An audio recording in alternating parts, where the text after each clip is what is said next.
Our fifth consideration when designing a throwing program is the limiting factors of the athlete.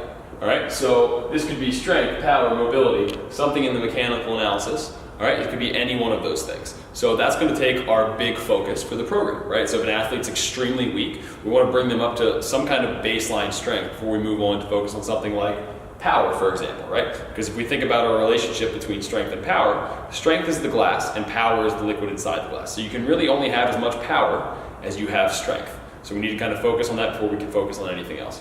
Same deal with mobility. If we have specific restrictions within the mechanical analysis and there are also mobility restrictions, the mobility restrictions likely will need to be addressed first, because if I'm telling one of my athletes like, hey, I want that, if I'm trying to do drills that keep their front hip internally rotated for a longer time, or I'm trying to get greater hip and shoulder separation and they just don't have the hip internal rotation range of motion to get there, or the thoracic spine rotation range of motion to get there, it's kind of a moot point. We can do as much patterning as we want to, and if they physically cannot accomplish that, we're not doing any good. So we need to make sure we address the limiting factors before we design their specific program, right? So this could be specific corrective exercise drills within there. This could be specific mobility drills within there. This could be whether their program has a strength focus or a power focus, right? Or if they're already strong enough and powerful enough and mobile enough, and they really just need to focus on the sport-specific aspect of it, doing a program that does enough to get them maybe a little bit stronger, a little bit more powerful, and maintains their mobility, and gives them all of the time and energy to work on the sport-specific stuff that's necessary to take them to the next level.